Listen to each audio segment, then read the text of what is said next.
Buenos días, tardes o noches. Bienvenidos al Pulso de la República. Ah, no, ¿verdad? Nos equivocamos de canal. Esta es la primera clase en línea para los alumnos de la materia de Sistemas del Transporte. Entonces, dicho esto, iniciemos nuestra unidad 2. Adelante, vamos con ello. Ahora sí, vamos a iniciar la unidad 2, que va a ser el transporte urbano. Les recuerdo que pueden ir sacando sus apuntes pausando el video, no es necesario que vayan todo de corrido, pueden ir pausando en las partes si quieren tomar nota, porque como yo no las voy explicando, entonces me voy a ir un poco rápido. Dicho esto, empecemos con esta unidad. Y el primer tema a tocar van a ser la definición de transporte urbano y su función. Primero, ¿qué es el transporte urbano? Básicamente definiremos como transporte urbano todo aquel medio por el cual se pueda transportar personas dentro de una ciudad o dentro de una urbe. Es decir, podemos llamar transporte urbano dentro de la ciudad de Uruapan a los taxis, los urbanos y cualquier vehículo que sirva para transportarse. Bueno, vamos a ver una definición ya más elaborada. Transporte urbano es todo aquel transporte de personas que discurra íntegramente por suelo urbano, lo que les comentaba. Todo el transporte que transite dentro de una ciudad. Definido por la legislación urbanística, más adelante vemos algunas legislaciones urbanísticas, así como los que están exclusivamente dedicados a comunicar entre sí núcleos urbanos, como sean los camiones, situados dentro de un mismo término municipal. Ahora bien, ¿cuál será su función? Bueno, básicamente la función que tenemos entendida para el transporte urbano va a ser la de movilizar personas dentro de alguna ciudad. O también podría ser movilizar carga dentro de esa misma ciudad. O conectar puntos lejanos, por ejemplo, los autobuses que van de Uruapan a Morelia o Morelia a Lázaro Cárdenas, etc. Podemos definir cualquier transporte que tenga como función transportar personas o carga. Entonces, de transporte urbano vamos a entender los que van de una ciudad a otra, los que van dentro de la ciudad y nada más. Y bueno, algunos ejemplos aquí los tenemos como lo son las combis, por ejemplo, que en Morelia, los autobuses, algunos aviones podría ser, algunos barcos, tal vez en algunas ciudades, por ejemplo, en Europa se da mucho que hay ciudades donde se transportan mediante barcos, la bicicleta, las motocicletas, los camiones pequeños y los automóviles, ya sean públicos o privados, taxis o el automóvil privado que usan las personas. ¿Cómo clasificaremos el transporte urbano? Esta es una excelente pregunta. Inicialmente lo vamos a clasificar en dos tipos, el transporte público y el transporte privado. Ya dependiendo del tamaño del transporte público vamos a tener una nueva clasificación, pero vamos a verlo. Bueno, como mencionamos, era público o privado. Inicialmente tenemos el microbús, que es un pequeño camioncito de no más de 6 o 7 metros de largo y que más o menos entran unos 10 o 19 pasajeros. Después tenemos un bus un poco más grande, que más o menos estamos hablando de 7 a 10 metros. Dentro de este bus podrían entrar los urbanos que nos conocemos normalmente dentro de la ciudad. Luego viene un bus un poco más grande, que aquí llaman el busetón, que este va de los 10 a los 11 metros y puede tener de 20 a 30 pasajeros. Este tipo de autobusitos los podemos ver viajando a ciudades como San Diego, por ejemplo. Ahí tiene este tipo de servicio de transporte urbano, este tipo de buses, que tienen un nivel más abajo que el nivel trasero. Y por otra parte tenemos los autobuses, el más común, el que une una ciudad con otra, que son normalmente alrededor de 40 pasajeros los que caben en él.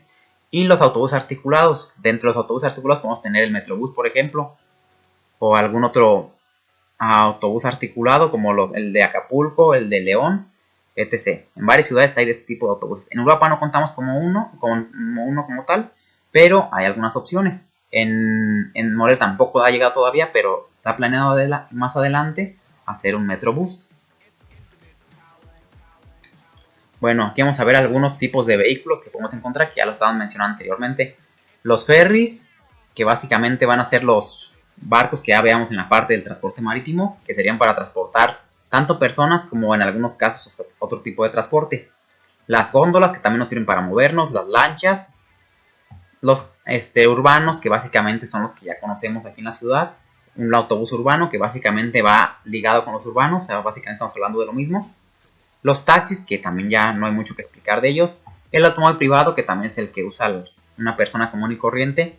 Una bicicleta, una motocicleta, los metros, los trolleys y trenes ligeros, que ya también han visto en la parte del transporte terrestre. Ahora, una parte importante de la clasificación del transporte urbano. Dentro de la clasificación del transporte urbano, vamos a irnos directamente a la clasificación que da la Secretaría de Comunicación y Transportes.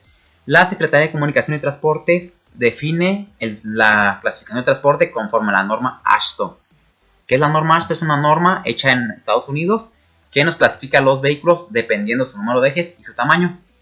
Básicamente, aquí en la pantalla podemos observar algunos tipos de vehículos, como son el B2, que habla de un autobús de 2 ejes, B3, un autobús de 3 ejes, B4, un autobús de 4 ejes.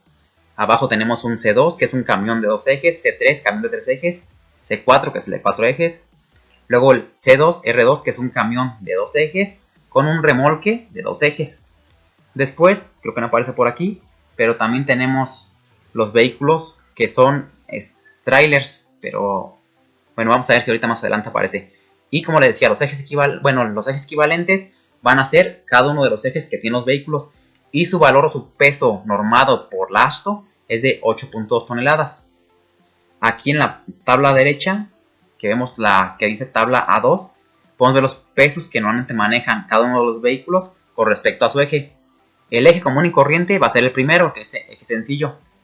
Un eje sencillo de 4 llantas, también conocido como eje dual, es el eje que tiene 2 llantas en serie. Luego viene uno de 4 llantas, que es un doble dual. Viene abajo el eje tándem, que es cuando vienen 2 llantas seguidas. El eje trident creo que está más abajo, si ya lo vemos, que es cuando tiene 3 llantas seguidas. Entonces hablaremos de un eje trident, como por ejemplo, no creo que ningún vehículo de aquí aparece, a ver si en los trailers aparece, pero es el donde van 3 ejes juntos. Y hablaremos de ejes duales cuando van 2 llantas juntas en el mismo eje. Ahora sí, aquí tenemos los trailers que les comentaba. Dentro de la clasificación, después de ver los camiones que son los C2, o C2, C3, C4, etc., tenemos los trailers. Los trailers se van a clasificar con la letra T. Y el número de ejes, el 2, es el número de ejes que tiene el trailer. Normalmente los trailers en México son de 3 ejes, entonces tenemos un T3 comúnmente. La S que vemos ahí es de semirremolque. Semirremolque quiere decir que es un remolquito que no se apoya sobre sí mismo en la parte delantera, sino que tiene que apoyarse sobre un tráiler. Y tenemos posteriormente el remolque, que el remolque va a ser un carrito que va a ir apoyado sobre otro carro pequeño, que se le conoce como remolque. Entonces, a diferencia del semirremolque, este no va a ir apoyado sobre el vehículo anterior, sino que va a ir apoyado sobre su propio remolquito. Entonces, por eso hablamos de un S, semirremolque, y un R, remolque. Normalmente en México los más comunes son los T3, S2, R4 o T3, S2, R3, que son los semirremolque 2 ejes y remolque de 3 ejes. Y bueno, algunas de las formas que ocupamos para recopilación y análisis de información, que ya va a ser nuestro tema 2.3, van a ser los aforos. Aforo básicamente va a ser lo que es una medición de los diferentes vehículos y cómo van transitando por alguna vía. Por ejemplo, cuando ustedes quieren saber qué cantidad de vehículos circulan en la carretera Carapan-Playa Azul, que es la que pasa aquí afuera del tecnológico, ustedes van a hacer un aforo, van a contar qué vehículos y de qué tipo con respecto a la clasificación de la Secretaría van a utilizar. También vamos a tener un estudio de rutas, que básicamente es ver las diferentes rutas de transporte tanto de pasajeros como transporte de mercancías y ver cuáles se pueden modificar o qué podemos hacer para reducir tiempo, distancia y ahorros de combustible. Las matrices origen-destino es otra forma muy importante de recopilación de datos. Básicamente ustedes las verán más adelante en una materia que se llama optimización de recursos de la ingeniería. Y estas nos sirven para saber de dónde va a partir un vehículo, hacia dónde va a llegar y cuál es la mejor ruta para poder lograr esa distancia. Y bueno, también un punto importante es la logística del transporte, porque siempre vamos a tratar de hacer la mayor cantidad de cosas con el menor cantidad de presupuesto posible para con esto tener la mayor cantidad de ganancias.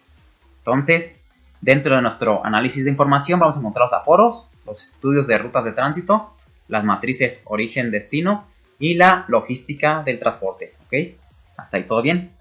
Y Por consiguiente, vamos a pasar al tema 2.4, legislación del transporte, que es la parte más amplia en esta unidad. Entonces, ¿qué reglamentos conoces? Bueno, vamos a ver cuáles aquí manejamos. Vamos a ver algunos de los reglamentos. Inicialmente, y para concluir el video de hoy, vamos a ver 3 normas aquí. Posteriormente, en la siguiente clase, veremos unas cuantas normas más. Pero ahorita les dejaré algunas tareas ahí para que vayan empapándose un poco más. Bueno, los reglamentos más comunes son primeramente los reglamentos de tránsito, ya sean estatales y o municipales. En Uruapan se cuenta con un reglamento de tránsito municipal que de hecho es de descarga pública. Entonces quedará de tarea revisar el reglamento de tránsito municipal. También existe la normativa de la Secretaría de Comunicación y Transportes, la cual pueden descargar directamente en la página del Instituto Mexicano de Transporte, la imt.mx, que ya la hemos visto anteriormente, y que abajo podemos ver una captura de pantalla de la página. Y dentro de la clasificación también tenemos lo que es las normas de señalamiento. La norma de señalamiento más común es la norma 34, norma mexicana 34, pero también tenemos un manual de dispositivos de señalamiento. Entonces va a quedar de tarea descargar la norma 34 y descargar el manual de dispositivos de señalamiento para poder analizarlos en una siguiente clase ya de una forma más concreta. Hasta aquí vamos a dejar la clase de hoy y en la clase posterior vamos a ver de una forma más concreta las normas que aquí mencionamos.